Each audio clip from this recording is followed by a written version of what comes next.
Sí, las dos superpotencias estaban en contra de una salida diplomática. La expresión que yo más utilizaba era, sí, las superpotencias ponen las armas y los centroamericanos ponemos los muertos.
Don Oscar, una de las cuestiones que nos llamó más la atención, siguiendo su discurso cuando recibió el premio Nobel, fue la idea que tiene respecto de la paz, que para América Latina es un bien muy preciado.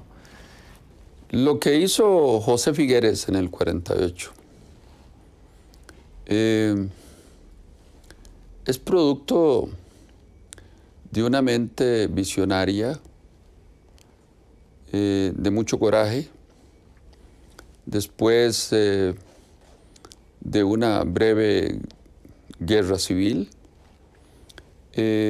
convertirse en el primer soldado en disolver su ejército.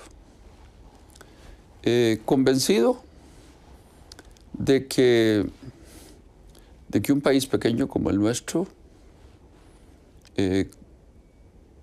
con recursos sumamente escasos, no debería gastar en armas y soldados. Y fue emblemático que el cuartel general de San José se convirtiera en el Museo Nacional. Desde entonces ya llevamos 61 años de no tener ejército, y esto le ha permitido a Costa Rica definir prioridades en beneficio de la gente. Apostar a invertir mejor los dividendos de la paz. ¿Cómo? Declarándole la paz al mundo y asumiendo que su mejor defensa es casualmente su indefensión. Desde entonces nadie se atreve a tocar a Costa Rica.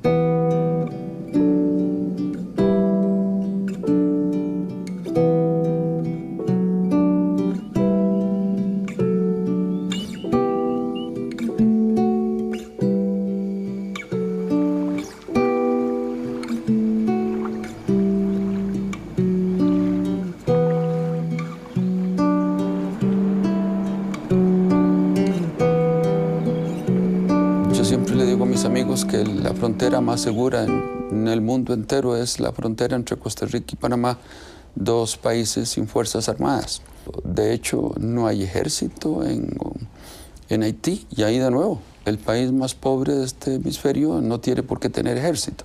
Si solo ha servido ese ejército, al igual que muchos otros en América Latina, para dar golpes de Estado, para reprimir a nuestros pueblos. Y ese fue casualmente el mensaje que recientemente llevé a Palestina. Un país como Palestina, a la par de Israel, ¿de qué le vale tener ejército? lo más sabio sería declararle también la paz al mundo y dejar de gastar en armas y soldados lo que hoy están gastando. En el África subsahariana yo lo intenté sin éxito. En buena parte sin éxito porque los países ricos como que ven esto como algo poco práctico, como algo demasiado utópico.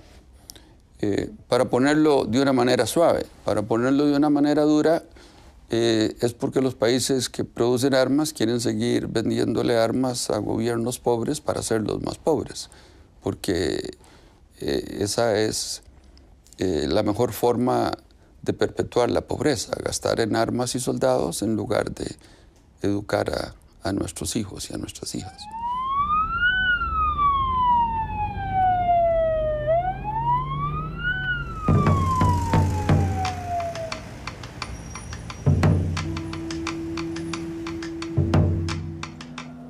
Para cualquier costarricense, paz es un sinónimo de no tener armas, porque las armas, principalmente utilizadas para la guerra, son para matar vidas, son para matar personas. Entonces, para nosotros paz es sentirnos orgullosos, porque tenemos un país, tenemos democracia, y no necesitamos ni ejércitos, ni armas, ni tampoco violentar los derechos de ninguna persona. Buenas noches, oficial. Buenas noches. ¿Viene a entregar el servicio? Sí. Perfecto. Este es un tipo de arma vieja desde los años 40, una donación. Posiblemente fue usada después de la Segunda Guerra Mundial, de los países del norte, y la donan al país porque nosotros no compramos armas, no invertimos en armas, no se invierte en aviones de guerra, ni bombas, en ningún tipo de dispositivo militar, porque no lo necesitamos. El rol de la policía en Costa Rica es un rol meramente preventivo. De hecho, tenemos programas preventivos que se dan en las escuelas, los colegios, fuerzas vivas, organizaciones, y hay también una sensibilización y hay una credibilidad de la población que no necesitamos nada que tenga que ver ni con ejércitos ni con armamentos. Costa Rica es un país que exporta lo que tiene que ver con principios de libertad. La figura suya como presidente, a partir, entre otros aspectos, de los acuerdos de paz en Centroamérica, realmente sobresale para la región y sobresale para el mundo. ¿Cuál fue la decisión de lo que se llamó el Plan Arias en ese momento? En honor a la verdad, yo tenía que diferenciarme de mi principal opositor. Mi partido estaba en el gobierno, teníamos que reelegirnos, y mi opositor había dicho que él estaría a la par de Ronald Reagan y que si era necesario hasta dispondría de enviar nuestras guardias civiles a pelear si fuese necesario. Y la verdad es que eso golpeaba toda nuestra tradición, nuestra idiosincrasia, nuestros valores más queridos y compartidos por el pueblo de Costa Rica. Porque un país en ejército tenía necesariamente que mantenerse fuera de ese conflicto. Y entonces yo no solo quise mantenerme fuera del conflicto, sino involucrarme en buscar la solución del conflicto.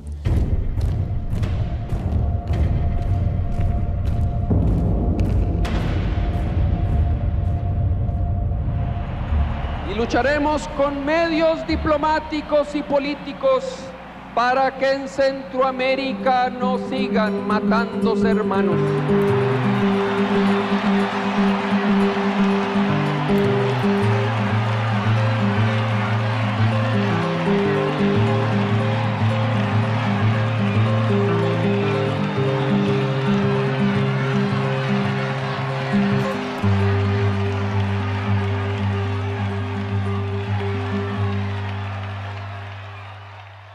Entonces yo presenté el plan de paz.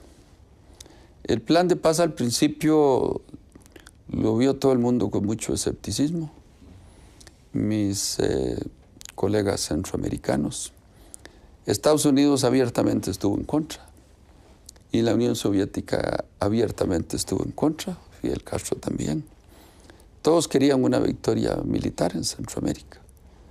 Entonces fue necesario generar mucha confianza, que se dieran cuenta que el plan de paz era algo muy mío, muy personal, muy costarricense, que yo no era un instrumento de Washington. Y eso me obligó a visitar a mucho presidente latinoamericano, a ir a Europa y a convencer a Felipe González, a François Mitterrand, a Helmut Kohl, a Margaret Thatcher, de que esto era algo muy genuino costarricense. Y bueno, yo soy un verdadero demócrata, un convencido demócrata, mis credenciales ahí están. Y entonces la democracia era el eje central del plan de paz, del plan Arias. La democracia como un prerequisito para una paz duradera en la región. Eso involucraba el que teníamos que tener elecciones libres, y por eso los sandinistas fueron bastante escépticos al principio. Daniel Ortega me había dicho tiempo antes que no le pidiera que hiciera de Nicaragua una segunda Costa Rica, y yo le dije, no te voy a pedir eso, solo te voy a pedir que no hagas una segunda Cuba. Y por el otro lado, gobiernos donde las Fuerzas Armadas eran muy poderosas, como en El Salvador, don Napoleón Duarte me decía que si no actuaba con mucha prudencia, ciertamente lo iban a tumbar. Y yo tenía que convencer primero a los militares antes que a los civiles, en el caso de El Salvador, por ejemplo, o en Guatemala. Fue difícil, tanto es así que nadie esperaba en agosto de 1987 que los 5 presidentes nos íbamos a poner de acuerdo. No puedo prometerles al partir para la reunión de presidentes que vamos a triunfar. Puedo asegurarles, eso sí, que jamás seremos derrotados. No viajo solo, no transito los caminos de la vanidad. Soy fiel a un mandato, fiel a un pueblo que me encargó sus sueños y que me exige llevarlos al futuro, entregarlos a la patria joven sin una sola mancha.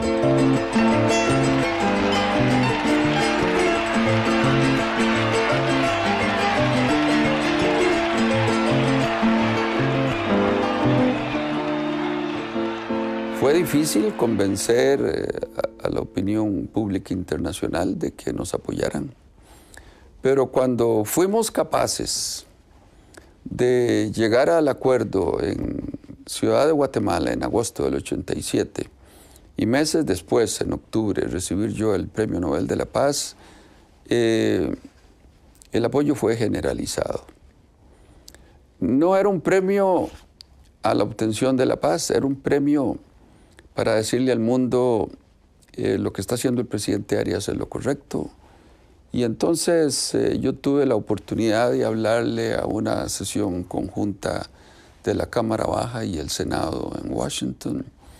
Y ahí les pedí que le diéramos una oportunidad a la paz, que le cortaran la ayuda a la contra nicaragüense. Usted recordará todo aquello del Irán Contra Gate. Y bueno, me escucharon y me dieron el beneficio de la duda. Y ciertamente de ahí comenzó el principio del fin de la guerra y del conflicto militar aquí en Centroamérica. Mi sueño cuando presenté el plan de paz era convertir a Centroamérica en la primera zona desmilitarizada del mundo. Y por supuesto que mis colegas presidentes nunca estuvieron de acuerdo porque los ejércitos no se los permitían. Pero tampoco me imaginé que 20 años después íbamos a tener un golpe de Estado en Honduras. Y yo fui el que primero le dije al mundo, tenemos que restablecer el orden constitucional y eso pasa por la restitución de Mel Zelaya. Sin embargo, no fue posible.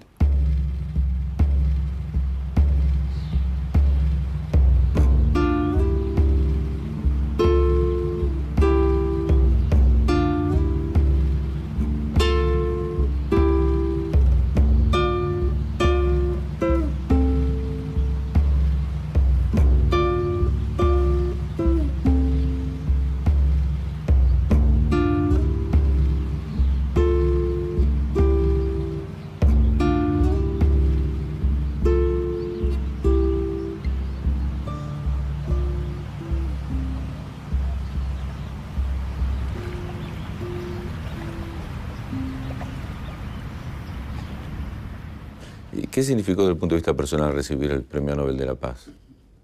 Me parece a mí un poco como nominaron no sé quién a Obama, comenzando nomás su gestión. Y por eso también todo el mundo sorprendido, si apenas tiene 9 meses de estar en el gobierno y ya le otorgaron el Premio Nobel de la Paz. Pero lo más difícil de entender es que lo hayan nominado sin haber hecho realmente nada especial. Pero bueno, así me pasó a mí. Tan solo porque me le enfrenté en la campaña política a las 2 superpotencias, la verdad es que estos 4 suecos decidieron nominarme.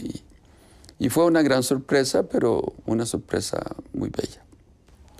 Pero más que para mí era de un enorme significado para Costa Rica. Porque Costa Rica, la pusimos en el mapa internacional, todo el mundo supo lo que era. Por primera vez escucharon hablar de que era un país que no tenía ejército, antes nadie lo sabía. Por primera vez se dieron cuenta de que era un pequeño oasis de democracia en una Centroamérica sumamente conflictiva. Y eso hizo que aumentara la inversión nacional, que aumentara el turismo, que aumentara la inversión extranjera, que nos visitara todo tipo de gente con una gran curiosidad para entender cómo puede en medio de tanta violencia en la cintura de América vivir un país que no tiene ejército.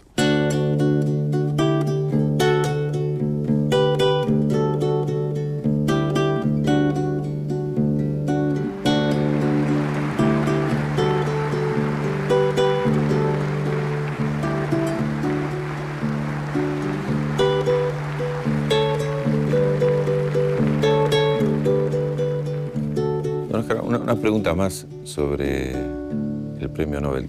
Comparábamos recién, usted hacía la mención del tema de Obama, pero uno podría comparar también los 2 discursos, el discurso de aceptación del premio suyo, que es realmente un poema a la paz, y termina incluso con palabras de Rubén Darío, y uno puede leer también el discurso de Obama, justificando algún tipo de guerra también, ¿no? Eso llama la atención, que haya una diferencia tan notable.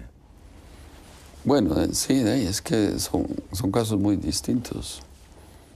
Un poder militar como el de Estados Unidos y un país que voluntariamente se desarmó hace 61 años. La historia de Estados Unidos es una historia de guerra, es una historia de conflictos militares. Y bueno, Obama lo que llega a decir es... yo tengo que defender y tengo que enviar a mis soldados y exponerlos a que mueran en el combate, porque las Naciones Unidas no tiene un ejército. Eso se ha debatido desde la creación de Naciones Unidas en el año 45, y entonces a veces han peleado guerras justas, a veces guerras injustas. Ciertamente Estados Unidos peleó contra Hitler y fue decisivo el papel jugado por Estados Unidos en la derrota del nazismo en la Segunda Guerra Mundial. Entonces, con historias tan diferentes, pues sí, Barack Obama tiene la obligación de ir a defender por qué tiene que enviar más soldados a Afganistán.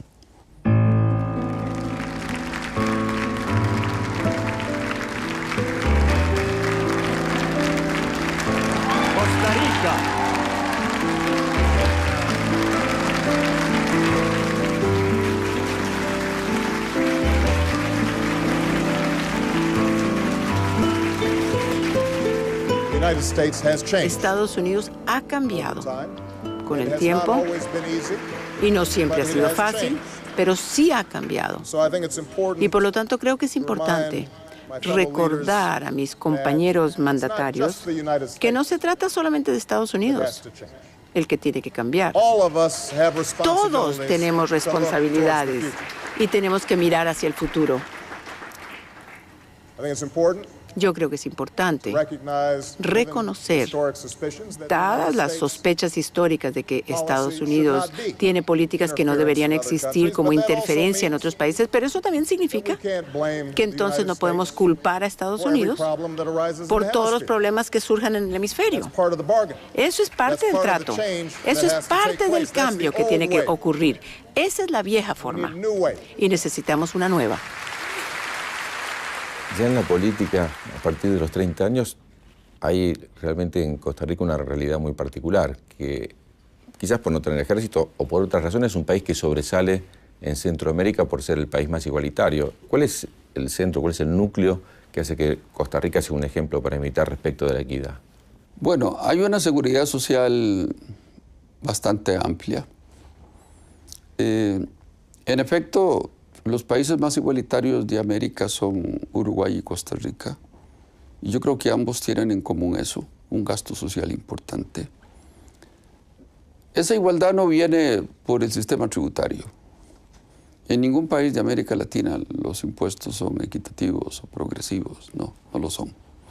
Los ricos no pagan como ricos, eso lo sabemos. Quizás la excepción sea Brasil. Sino está en la calidad del gasto. ¿A dónde va dirigido ese gasto?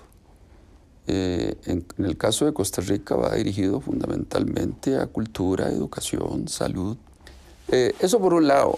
Y luego el hecho de que durante la colonia Costa Rica ciertamente le dieron el nombre equivocado porque era muy pobre, nada que ver con que era una Costa Rica. Era muy pobre, todo el mundo era muy pobre, había mucha pobreza, y no es sino con los primeros cultivos de café donde comienza a darse por primera vez cierta iniquidad. Aquellos que fueron acumulando riqueza con las exportaciones de café a Inglaterra y eventualmente ya con la industrialización que se comienza a dar a principios de los años 50, porque el mercado común centroamericano es de finales de los 50, hasta el día de hoy en que tenemos una economía muy integrada al resto del mundo. Este es un país que se ha aprovechado de la globalización. O sea, Costa Rica está muy lejos de ser el país proteccionista que es una norma en buena parte de Sudamérica, por ejemplo.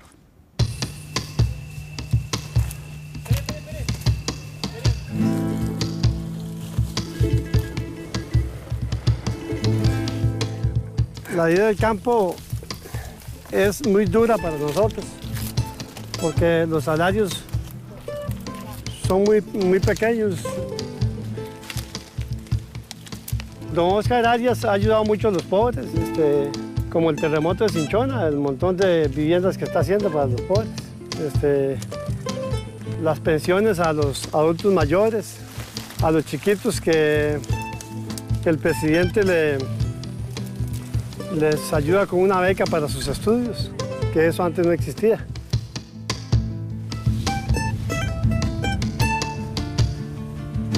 Me gustaría como tener un pedacito de tierra mío para yo poder cultivar la tierra, que yo lo sé hacer, tener un ganadito así, tener unos cerditos, y saber que uno no depende de un patrón, ¿verdad? Porque no hay como hacer las cosas que sean de uno, ¿verdad? Y usted las hace a la manera que usted cree que sea mejor. Yo pienso que la tierra tiene que ser del que la cultiva. Lo que pasa es que lo único que está más repartido a nivel desde que Dios hizo el mundo. El dinero y las tierras, porque además aquí hay 2.000 hectáreas y nosotros no tenemos pero ni una cuarta de tierra donde formar un pequeño rancho de 4 latas, ¿verdad? Dios sabrá por qué hace las cosas, ¿verdad?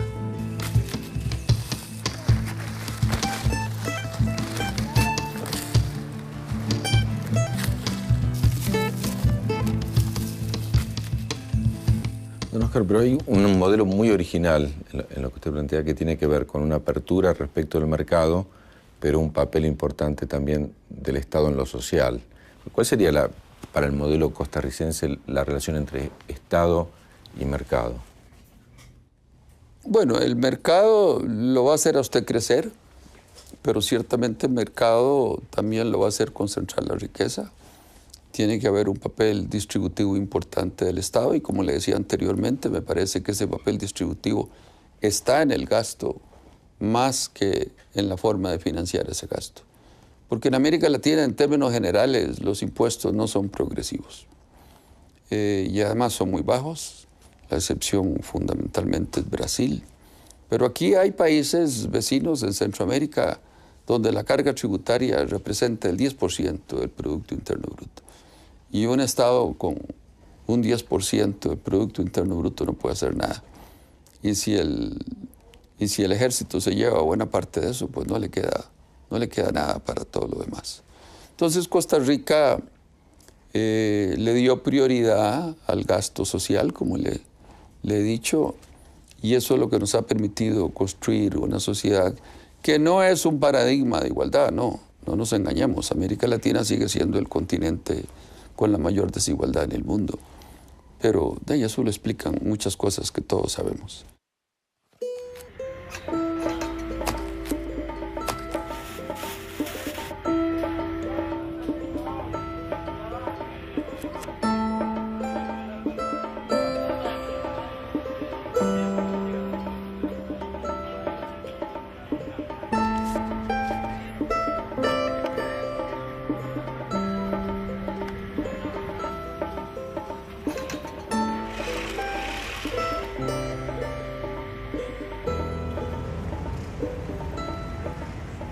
Riquezas naturales ninguno de los países de Centroamérica realmente tiene. En efecto, lo que nos diferencia, yo diría que es una mayor educación. La escolaridad promedio en América Latina sigue siendo alrededor de 7 años. La nuestra es 10 años y medio. Una educación obligatoria y gratuita y costeada por el Estado desde 1869. Nuestro primer jefe de Estado fue un educador, no fue un militar. Y como le digo, la mayor igualdad se debe en buena parte a que durante muchos años Costa Rica fue muy pobre. Y tuvimos una clase media desde hace mucho tiempo importante, porque la movilidad social en Costa Rica, gracias a esa educación, ha sido muy elevada.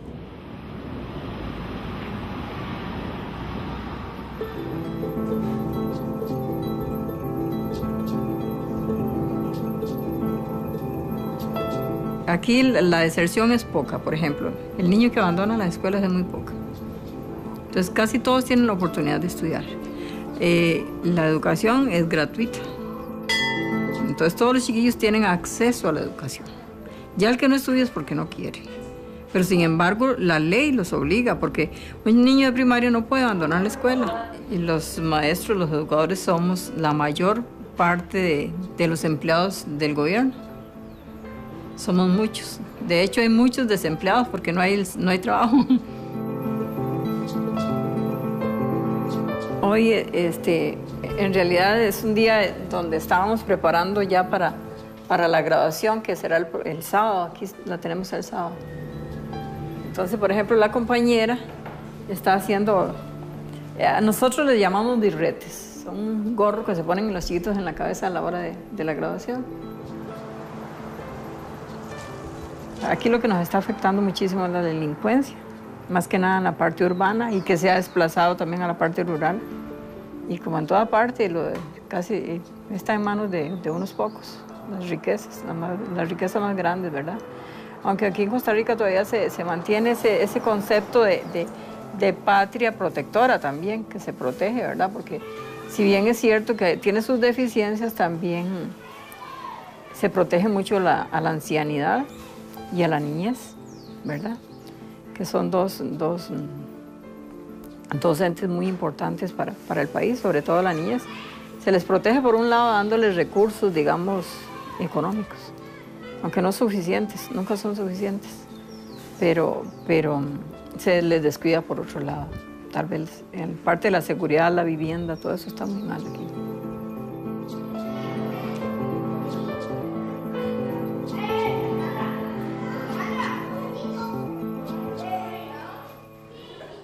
Bueno, yo lo he leído a usted en varios artículos, fortaleciendo la idea de que independientemente de que hubiera una globalización económica, tiene que haber una fuerte identidad cultural. Y enfatizando la idea de la identidad cultural latinoamericana por un lado, centroamericana por otro, y costarricense fundamentalmente. ¿Cómo se construye en un marco de una globalización una identidad cultural fuerte? Pues no es fácil. Yo pienso que se ha ido perdiendo eso. Eso es una verdad como un templo. La pérdida, la caída de barreras en el mundo, en todos los campos, ha hecho mucho más heterogénea no solo la cultura, sino que todo. Aquí lo importante es que los valores que predominen no sean solo los norteamericanos y que la cultura que predomine no sea solo o fundamentalmente la norteamericana. Pero yo diría que sobre todo los valores, porque el norteamericano es muy individualista. Y nosotros los latinoamericanos no queremos ser así, no queremos ser así. Como le digo, tenemos que cultivar más la solidaridad, cultivar más la compasión, la generosidad, el amor. Elie Wiesel, el premio Nobel, decía que lo contrario del amor no es el odio, es la indiferencia. Nosotros no podemos cultivar la indiferencia. Y si el Estado no puede repartir más riqueza porque no cobra bien en calidad y en cantidad sus impuestos, pues entonces tenemos que hacer de nuestras sociedades mucho más generosas.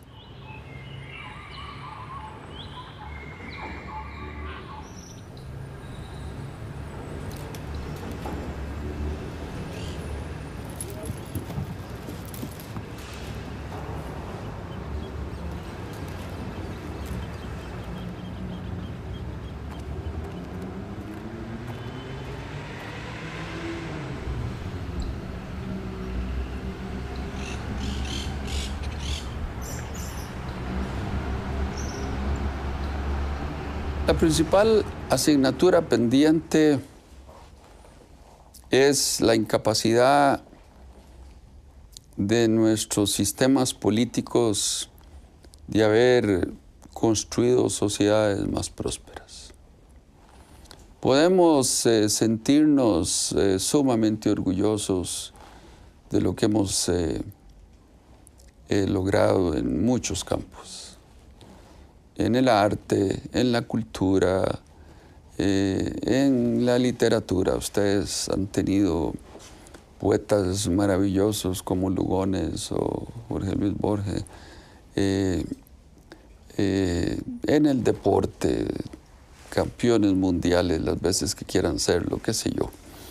Pero hemos fallado en el campo del crecimiento económico y social. Este siglo XXI es el siglo de los asiáticos, no es el siglo de los latinoamericanos.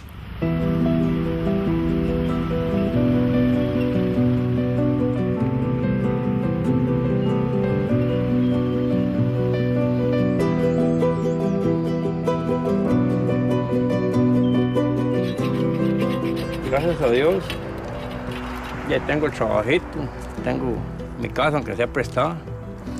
Sí, claro, que a uno le hace falta un techito nuevo, propio, pero ahí no lo tengo.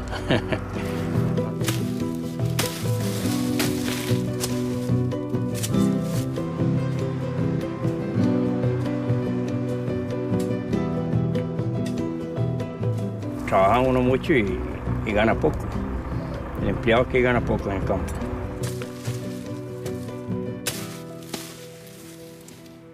Aquí el presidente ha hecho cosas buenas, cosas malas, como le digo. Hay partes a medias, está. Da una parte del sueldo a algunas instituciones. Y en fin, tal vez mandar a la gente a estudiar. Pero mal es que hay mucho desempleo. Entonces estamos mal por ahí, ¿no? Yo digo una cosa, que uno hace la vida. Uno la hace dura o la hace suave. El lujo hace la vida dura. Pero si uno vive cómodamente va pasando. Cuando yo dejé mi gobierno en 1990, no me pasó por la cabeza nunca que yo pudiera volver.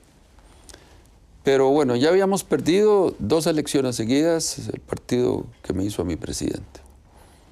Y los dirigentes me decían, si perdemos por tercera vez, este partido se acaba. Entonces tenía una gran presión de la dirigencia. Y luego, en honor a la verdad, este era un país que no tenía rumbo. Mi antecesor había firmado el Tratado de Libre Comercio, lo habíamos negociado con Estados Unidos, el resto de Centroamérica y República Dominicana, y durante mucho tiempo no lo envió al Congreso para que fuera aprobado. Y al final lo envió y por supuesto que no se aprobó. Yo llegué al gobierno y tampoco se iba a aprobar. Hicimos el primer referéndum en la historia de este país para ver si aprobábamos o no aprobábamos el Tratado de Libre Comercio con Estados Unidos. Y Costa Rica estaba completamente polarizada entre los que no querían un acuerdo de libre comercio con Estados Unidos y los que sí querían. Para mí fue como una segunda elección. La ganamos en octubre del 2007 y la ganamos por 50,000 votos, nada más. Ahí de nuevo la ganamos porque los costarricenses confiaron una vez más en mí. Desde entonces le hemos dado un rumbo a Costa Rica.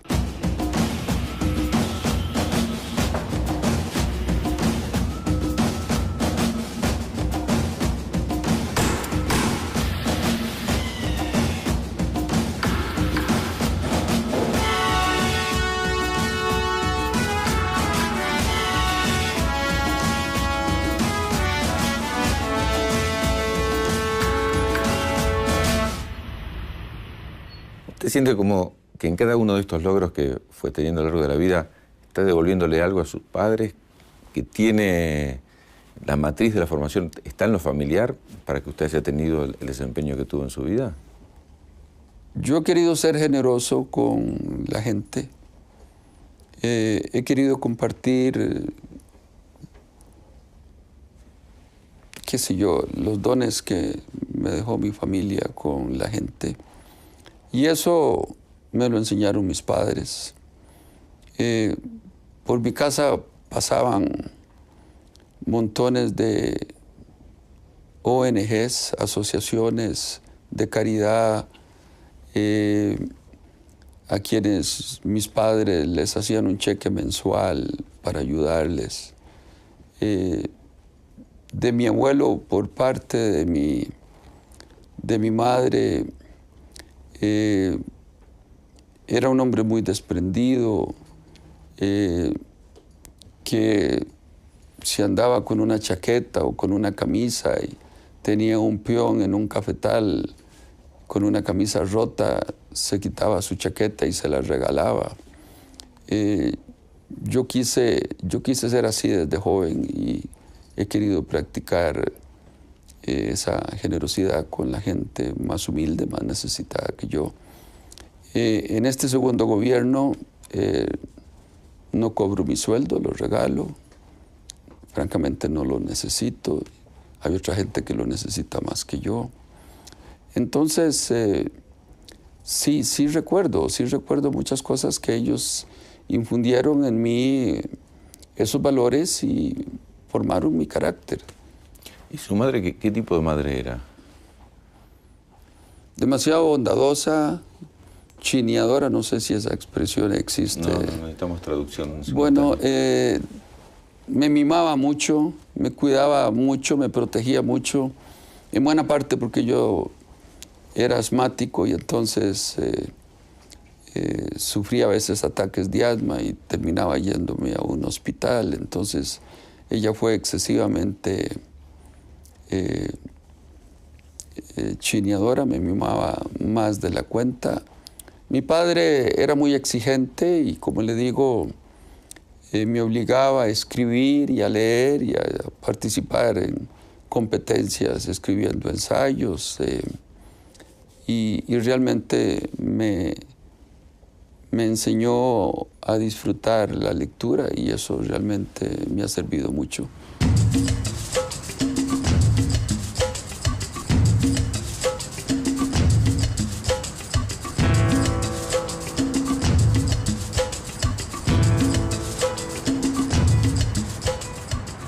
Damos la más cordial bienvenida al acto de graduación de los privados de libertad del Instituto Dr. Gerardo Rodríguez.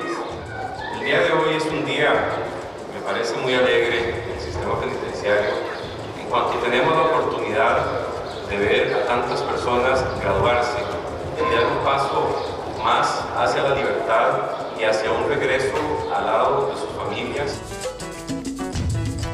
Agradezco mucho a Dios que me ha dado esta bendición, igualmente a mi familia, a mi esposa, a mis hijos, que me han dado todo el apoyo, y a estos señores bondadosos, al sistema que me ha dado tanta confianza.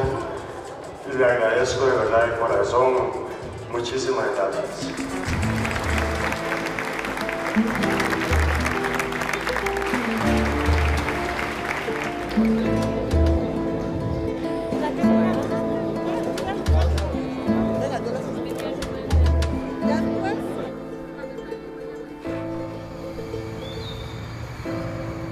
Si tuvieran que contarle a sus nietos en el futuro quién fue Oscar Arias, ¿qué es lo que centralmente le gustaría que dijeran de usted?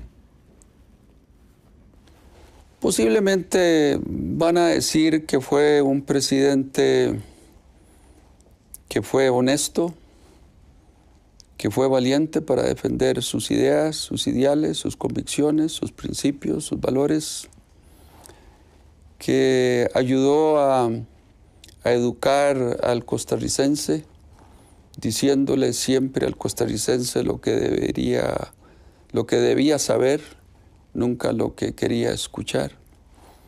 Y creo que fortalecimos las instituciones democráticas de este país en estos años en que fui presidente. Y también, ¿por qué no? La paz en Centroamérica fue importante. Las madres en aquel momento eran las que enterraban a sus hijos en lugar de ser lo contrario. Y yo revertí esa tendencia pacificando a 3 países que fueron Nicaragua, Guatemala y El Salvador. Tomó tiempo, pero es que es más fácil hacer la guerra que lograr la paz. La paz requiere tiempo, requiere paciencia, requiere humildad, requiere perseverancia. Y todas esas cualidades las tuve en los años 80 para revertir una historia de sangre en Centroamérica por una de paz, democracia y libertad. Y es que cada vez que se fortalecen los ejércitos, se debilita la democracia. Porque esas armas tarde o temprano se pueden disparar. Y si se van a utilizar, puede ser contra otros pueblos, o como es la ingrata experiencia de América Latina, contra nuestros propios pueblos. Por eso que, comenzando el siglo XXI, haya una nueva carrera armamentista en América del Sur, es algo insensato, es algo irracional, si se quiere, para usar una palabra más fuerte, inmoral, porque nuestros enemigos siguen siendo la pobreza, la desigualdad, la falta de una mejor educación, gastar más en la salud de nuestro pueblo, en la infraestructura, en nuestra cultura, en la degradación del medio ambiente, en fin, necesidades insatisfechas que no se resuelven con un tanque más, con un misil más, con un helicóptero artillado más.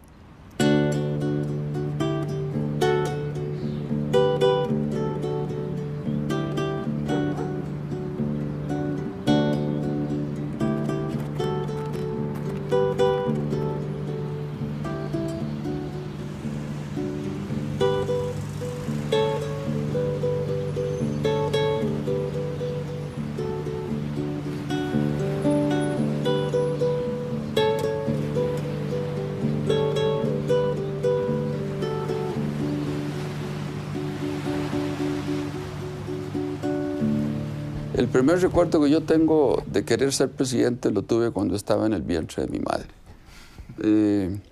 Pero ciertamente en la escuela sí, ya todos mis compañeros me molestaban porque yo decía que quería prepararme para ser presidente. En el colegio, en el anuario del colegio, sale, por supuesto, de que yo me estoy preparando para ser presidente. O sea,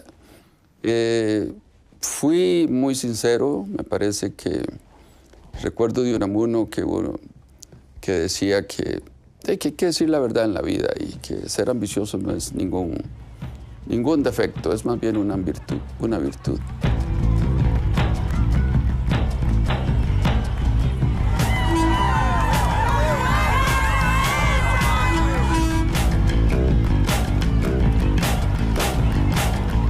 Muchísimas gracias, lo más seguro que millones de latinoamericanos me van a poder disfrutar. Gracias.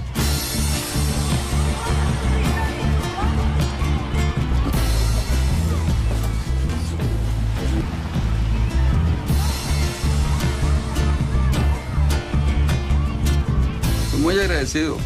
No, nosotros... no tenía por qué molestarse con esta persona. Un abrazo. Gracias.